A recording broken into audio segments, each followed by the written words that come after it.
Hello കൂട്ടുകാരെ, ഞാൻ നിങ്ങളുടെ സ്വന്തം കുട്ടേട്ടൻ. 2025 ജൂലൈ 3 കോട്ടയം മെഡിക്കൽ കോളേജിൽ പഴയതും അപകടാവസ്ഥയിലുമായിരുന്ന ടോയ്ലറ്റ് ബ്ലോക്ക് തകർന്നു വീണു.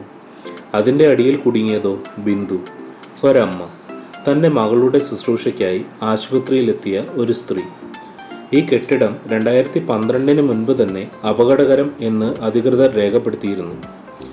എന്നിട്ടും അത് പൊളിച്ചു മാറ്റിയില്ല. അതിൻ്റെ ചുറ്റുപാടും ഒരു മുന്നറിയിപ്പോ ബാരിക്കേഷനോ ഒന്നും ഉണ്ടായിരുന്നില്ല. ബിന്ദു ആ കെട്ടിടത്തിന് അകത്തുള്ളപ്പോഴാണ് അത് തകർന്നു വീണത്. അധികാരികൾ ആദ്യം പറഞ്ഞത് ആ കെട്ടിടം ഉപയോഗശൂന്യമാണെന്നാണ്. അതുകൊണ്ട് സുരക്ഷാ പ്രവർത്തനവും വളരെ വൈകി. 2 മണിക്കൂർ കഴിഞ്ഞാണ് ബിന്ദുവിൻ്റെ ശരീരം പുറത്തെടുത്തത്. പക്ഷേ അപ്പോഴേക്കും അവളുടെ തലയും അസ്ഥികളും തകർന്നിരുന്നു. തൻ്റെ മകൾ വാർഡിൽ അമ്മയ്ക്കായി കാത്തിരുന്നപ്പോൾ ഇവിടെ അമ്മയുടെ ജീവൻ പോയിരുന്നു. ഈ മന്ത്രിമാരൊക്കെ എന്താണ് ചെയ്യുന്നത്? ഇപ്പോൾ ബിന്ദുവിന് ആദരാഞ്ജലികൾ നേരുകയും കുടുംബത്തിന് നഷ്ടപരിഹാരവും മറ്റും വാഗ്ദാനം ചെയ്യുകയും ചെയ്യുന്നു. പക്ഷേ ഇതേ മന്ത്രിമാർക്ക് രോഗം വരുമ്പോൾ അവർ മെഡിക്കൽ കോളേജുകളിലേക്കല്ല, പകരം അമേരിക്കയിലേക്കോ ദുബായിലേക്കോ പോകും ചികിത്സയ്ക്ക് വേണ്ടി.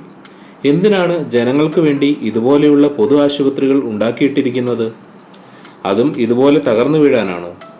ഇതൊരു അപകടമല്ല, ഇത് വ്യവസ്ഥിതിയുടെ പിഴവാണ്. ഇത് അപകടമല്ല, ഇത് അവഗണനയാണ്. ഇത് അശ്രദ്ധ മൂലമുണ്ടായ കൊലപാതകമാണ്. ഈ മരണം കൊണ്ടെങ്കിലും അധികൃതരുടെ കണ്ണുകൾ തുറക്കട്ടെ, സാധാരണ ജനങ്ങൾക്കും നീതി ലഭിക്കട്ടെ. പുതിയ ബ്രേക്കിംഗ് ന്യൂസുകൾ ഈ വാർത്തയെ മുക്കിക്കളയാതിരിക്കട്ടെ. തുടർന്നും സാമൂഹിക പ്രതിബദ്ധതയുള്ള വാർത്തകൾക്കായി ഈ ചാനൽ സബ്സ്ക്രൈബ് ചെയ്യുക, ഷെയർ ചെയ്യുക, കമൻറ്റ് ചെയ്യുക. അപ്പോൾ ശരി, നാളെ വീണ്ടും കാണാം.